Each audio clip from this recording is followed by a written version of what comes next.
Sino po ba ang dapat maunang lumapit at kumausap? Ang nakasakit o ang nasaktan? Ang nagkasala o yung ginawan ng kasalanan? Ang nagkamali o ang ginawan ng mali? Ito po ang sagot, ha? Tandaan nyo. Ang una dapat lumapit at makipag-usap ay yung walang galit. Amen? Regardless if you have hurt someone or you have been hurt, before you talk, remove anger in your heart. Amen? Dahil kung galit ka at kinausap mo yung nakasakit sa'yo, lalo lang kayong mag-aaway. Di po ba? Kung galit ka, kinausap mo yung nasaktan mo, lalo mo lang siyang masasaktan. Amen? Pero ano po ang sabi ng ating Panginoong Hesukristo? Kung nagkasala ang kapatid mo sa'yo, puntahan mo siya. Kausapin mo siya. Sabihin mo ang kasalanan niya. Ayun naman pala, ang una dapat lumapit ay yung nasaktan. Amen? Bakit po? Kasi minsan, meron mga ibang tao, hindi nila alam nakasakit sila sa kanilang kapwa. Di po ba? Mga kapatid, unawain niyo po, minsan, hindi alam ng ibang tao ang ginagawa nila. We are not conscious sometimes. We are not aware sometimes. Many times we are absent-minded. Amen? Kahit naman po si Jesus, sinabi niya yan habang nakapako siya sa krus, di po ba? Father, forgive them, for they do not know what they are doing. Naunawaan tayo ng Panginoon. Kaya nga, napatawad niya tayo.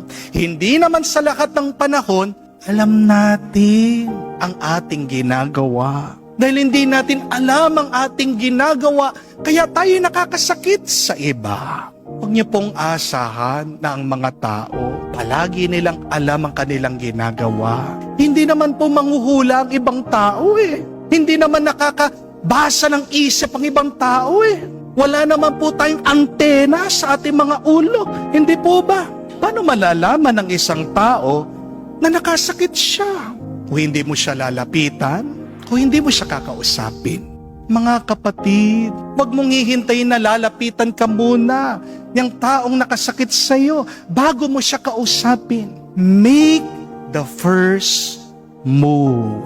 Diba? Kapag nakatapak ka ng tamtax, ang sakit niyan. Anong gagawin mo kapag nasugat ka? Kapag napako ka? Di ba agad? Haalisin mo yan. Amen? Ganyan din po pagdating sa ating mga relationships. Kung nasugat ka ng iba, huwag ka na maghintay. Alisin mo ang galit na yan. Makipag-usap ka sa kanya. Hindi po totoo yung kasabihan na ang unang umamin ay talo. Dahil ang totoo, ang nagkikimkim ng galit ay ang talo. Amen? Pero pinapaalala ng ating Panginoong Hesukristo sa atin, kung lalapitan mo ang taong nakasakit sa iyo, dapat kayo lang dalawa. Personally, privately, talk about your problem. Yan po ang problema, aminin natin, ng napakarami sa atin. Di po ba? Imbis na yung taong nakasakit sa iyo ang dapat mong kausapin. Kung kani-kanino mo binubulat-lat, binubulgar, sinasabi yung iyong hinanakit. Kaya nga po lalong lumalaki yung gulo eh. Di po ba? Kasi naghahanap ka pa ng kakampi, nagsasama ka pa ng ibang meron.